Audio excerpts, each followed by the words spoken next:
All right, so today we're doing the story of Sodom and Gomorrah.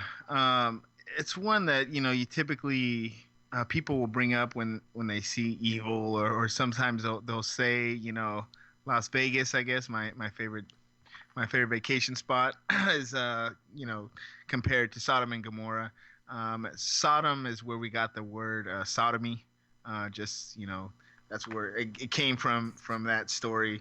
Uh, Mind blown. Sodom and Gomorrah were, I guess, two of five cities in a special spot. The story comes in Genesis when it first comes up in the Bible, but basically, Abraham, our good friend Abraham, uh, was told by God that God would spare, he wouldn't destroy Sodom and Gomorrah if he could find 50 reasonable, actually, righteous, you got to be righteous, people that live there. And Abraham didn't think he could do it, so he kind of bargained with God.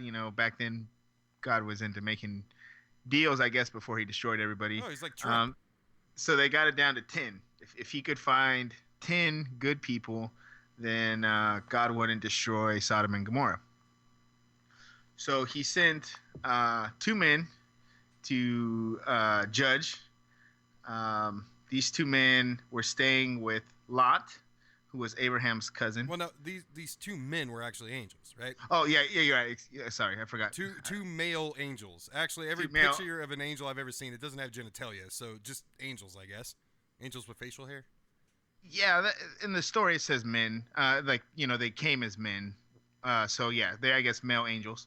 Um, and the people from Sodom and Gomorrah were so horny and so It sounds like Vegas. crazed, so crazed that they were trying to break down Lot's house to rape the male angels. Um, so, according to the Bible, Lot went outside to meet them. He shut the door behind him and said, "No, my friends, don't do this wicked thing. Look, I have two daughters who have never slept with a man. Let me bring them out to you, and you can do what you like with them. But don't do anything to these men, for they have come under the protection of my roof." So here we go again, another Christian value moral story, where you have basically a man offering his two virgin daughters to be raped instead of the angels. So I mean, typically you don't hear that all this nasty part when you hear the Sodom and Gomorrah story. They just say Sodom and Gomorrah were two heathen cities, but the actual story when you get into it is pretty gruesome. I guess as they broke into the house to rape, the men didn't take the daughters. They said that was not acceptable. They wanted these angels. Oh my god. Um, so as they were breaking in the house, They grabbed the angels by the pussy. Jesus. I'm sorry. Go ahead. oh yeah, so God ended up blinding them, and taking care of that way nobody got raped. But just the essence of the story is just it just reminds me of so many things where we can just do so much better. Like if we're talking to our kids about morals and all these things, we don't have to teach them that hideous story. I mean, we're in a much more advanced civilization. We can have a better fable or tale that doesn't include the raping of angels or the sacrificing of your daughters to get raped.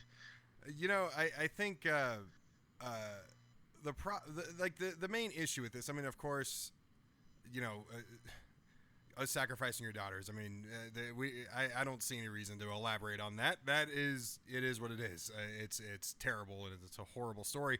But what it really shows is the degrading of women that went on in the Bible. I mean, I if I had two guys at my house and there was a whole mob outside saying, "Hey, we want your man ass," I'm gonna say, "I'm sorry, dude. I'm not giving you."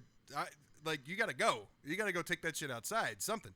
But I mean, it's completely telling about how religion views women, because let's not forget, this is one of those stories where God was not only involved, but two of his appointed, henchmen, angels were. And not only that, I believe Lot was the only one that actually survived in this whole story because he went running with his wife, and his wife turned and looked back after he told her not to, and she turned to a pillar of salt. And Lot was the only one that survived. The man, not the wife, not the two daughters, the man is the only one that survived. And what's funny is I DJ'd and Lindsay did a wedding planning for a wedding for two gay friends of ours, and I used to have conversations with one of the husbands about politics and religion on a regular basis, and he is a hardcore Christian, and we talked about Sodom and Gomorrah, and he tried to pass it off as in the reason God destroyed Sodom and Gomorrah is because they were inhospitable.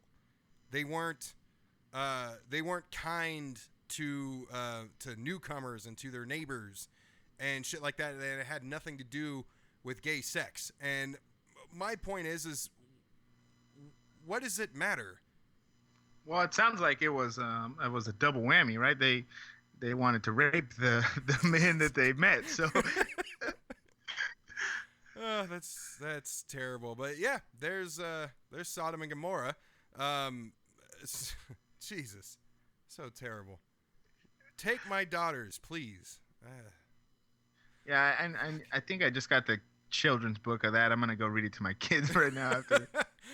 I wonder what the children's version of that is. I mean, I don't remember being taught that when I went to church when I was growing up.